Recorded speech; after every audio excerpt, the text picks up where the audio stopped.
Bonjour à tous. Alors aujourd'hui je reviens dans une nouvelle vidéo qui va concerner, comme vous l'avez vu dans le titre, les lectures qui m'ont, je peux dire, changé d'avis.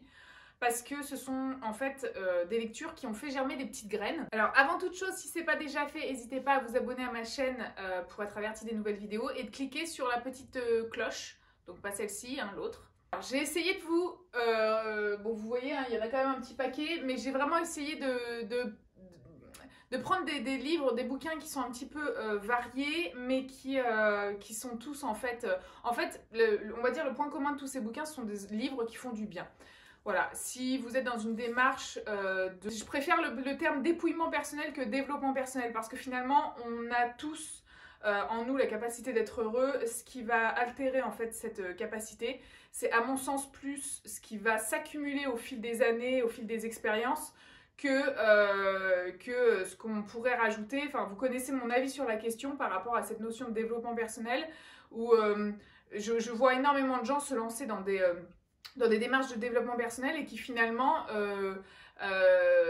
n'ont pas de résultats sur le long terme, parce que justement, avant de pouvoir ajouter du neuf, il faut peut-être se délester de l'ancien. Ce sont des bouquins qui chacun ont eu une importance capitale dans mon cheminement, hein, que ce soit vers la guérison quand j'étais dans les TCA, quand j'étais aussi en dépression, etc. Parce qu'en fait...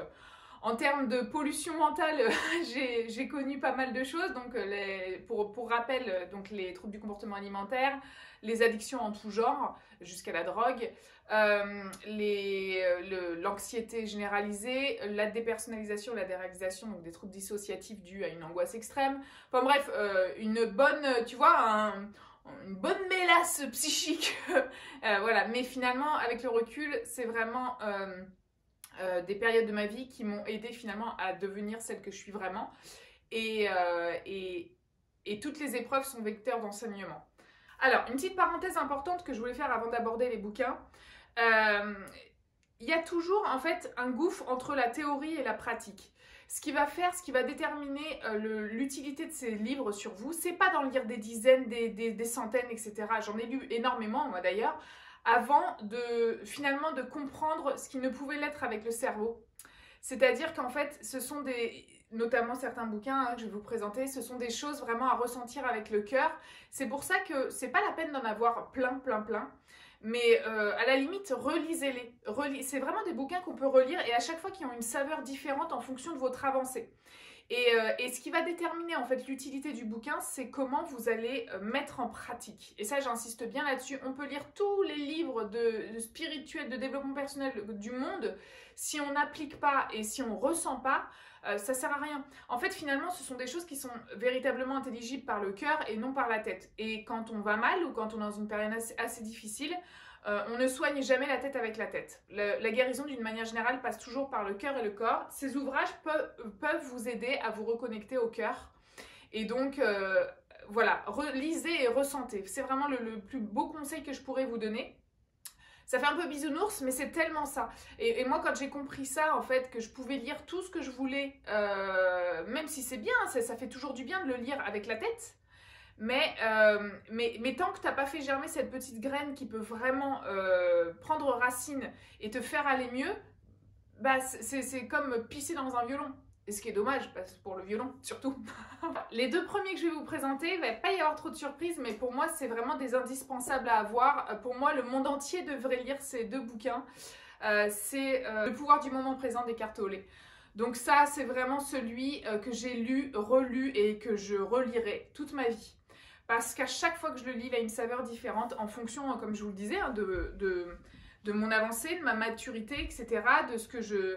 Vraiment, c'est vraiment pour moi un indispensable à avoir. Alors certes, au début, quand on le lit, pour l'avoir conseillé à plusieurs reprises en consultation, il y a parfois des personnes qui... sont trop engluées dans l'ego de souffrance. D'ailleurs, il en parle, hein, de l'ego de souffrance, donc cette identité reliée à tout ce qui vous fait souffrir. Et donc, il y a des gens qui n'arrivent pas, qui décrochent très rapidement en lisant ce bouquin. Mais je vous encourage vraiment à insister. C'est-à-dire que lisez-le par petites tranches et relisez-le. Et si ça imprime pas, si ça n'évoque rien, relisez-le. À un moment donné, ça va finir par faire émerger des choses. Mais là-dedans, en fait, il y a tout le manuel finalement, si vous arrivez vraiment à ressentir ce bouquin, il y a tout le manuel pour être bien, en fait, dans sa vie. Il y a tout. C'est vraiment une pépite, donc je ne pouvais pas ne pas l'évoquer, même s'il est très très connu. Ça, c'est finalement celui que je conseillerais. Vous pouvez tout à fait lire celui-ci, donc c'est le mettre en pratique le pouvoir du moment présent. Vous pouvez tout à fait lire sans avoir lu celui-ci au préalable. Bien sûr, c'est mieux, mais celui-ci est plus petit, il est plus facile en termes de lecture. Vous voyez, en fait, c'est comme son nom l'indique, c'est la partie pratique avec des petits exercices, etc. Donc il est plus léger. Alors il sera peut-être aussi plus à recommander aux personnes qui, par exemple, quand vous êtes en anxiété généralisée ou en dépression, on peut avoir des problèmes de concentration, on peut avoir des problèmes d'une manière générale au niveau des capacités cognitives. Donc celui-ci sera peut-être plus abordable si vous présentez ce type de problématique. Dans tous les cas, les deux se complètent, ils sont vraiment top tous les deux. Je ne pouvais pas faire cette vidéo évidemment sans évoquer Laurent Gounel.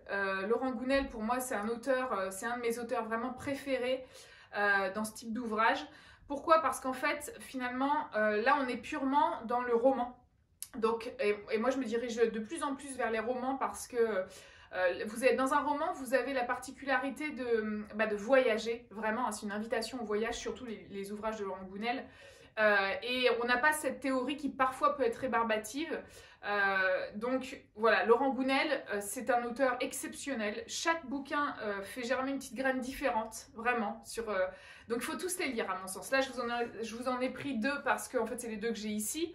Je les ai tous lus. Et ils sont tous merveilleux. Voilà, Les Dieux voyagent toujours incognito, qui mériterait même une adaptation au cinéma.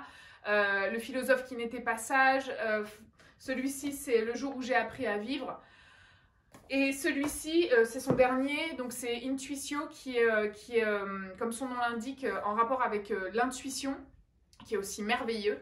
Ils sont tous différents et en fait, ils vont tous vous apporter quelque chose. Donc je ne peux pas en choisir un plus qu'un autre.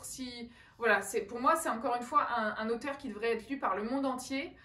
À commencer par nos politiques. Voilà. Deux autres ouvrages que je vais vous recommander sont vraiment pour les personnes qui vont être dans une problématique de peur, d'angoisse, d'anxiété d'une manière générale. Celui-ci m'a beaucoup aidé à l'époque quand j'ai traversé les troubles anxieux généralisés. Donc il s'appelle Vivre sans peur de Brenda Shoshana. Donc c'est une psychologue et une psychothérapeute qui est aussi très sensible à la culture bouddhiste, qui a écrit ce bouquin.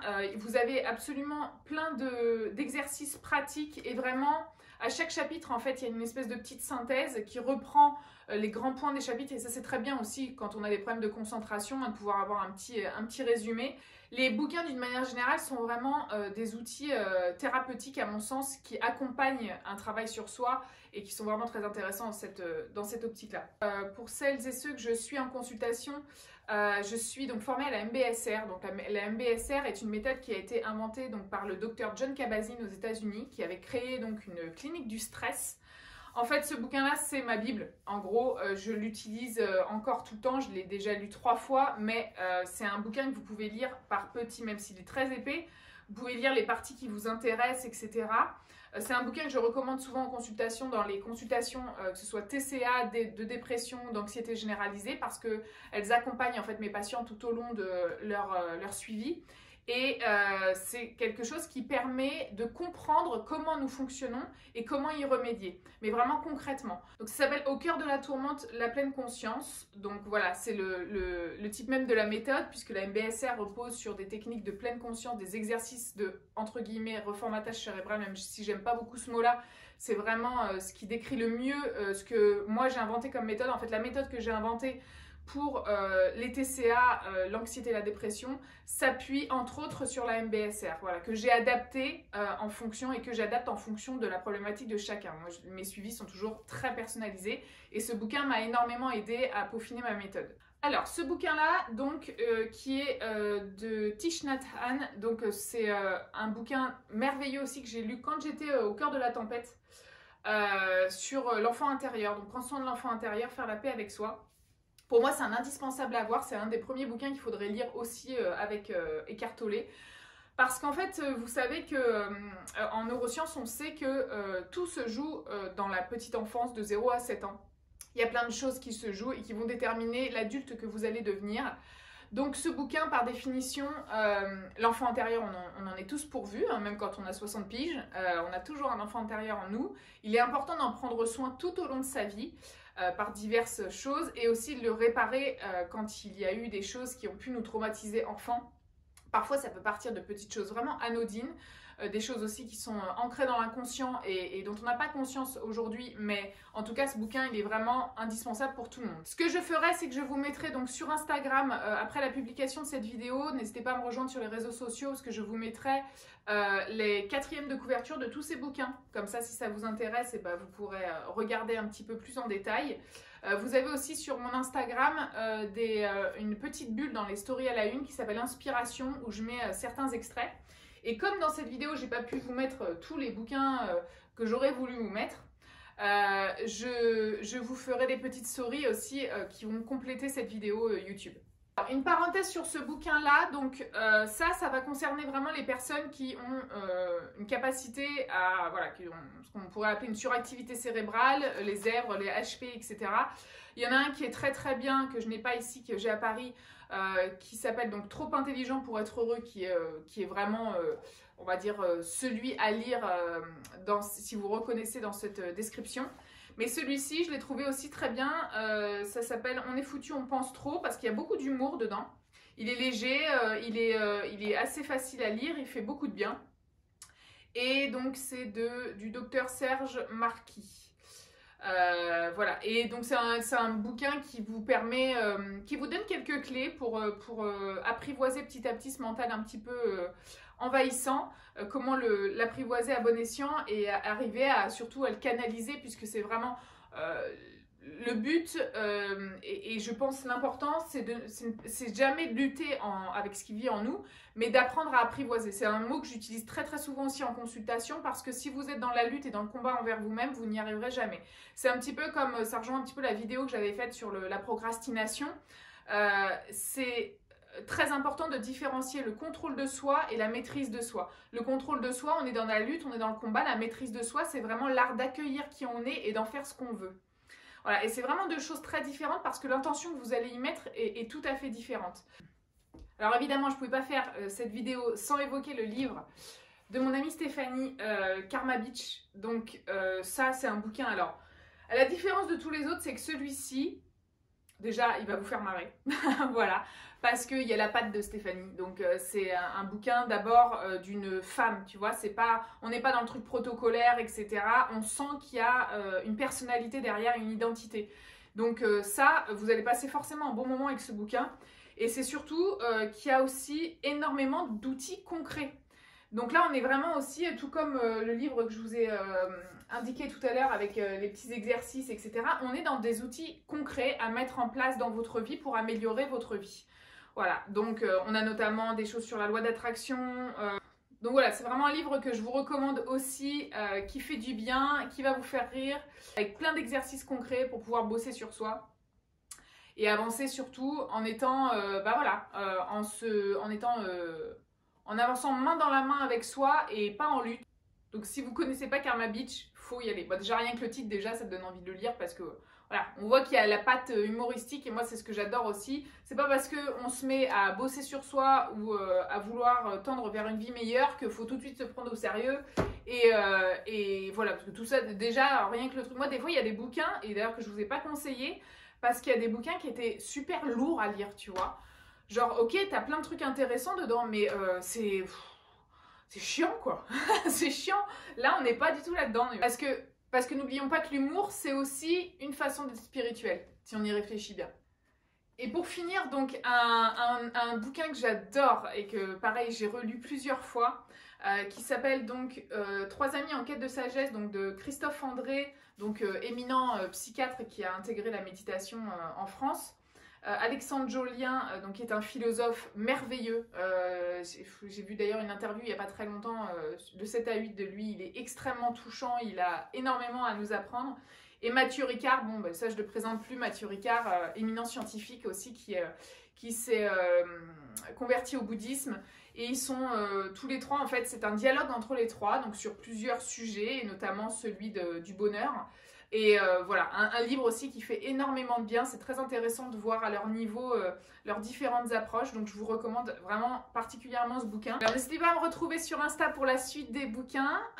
Alors évidemment, il y a plein d'autres ouvrages. J'ai vraiment eu du mal à vous sélectionner.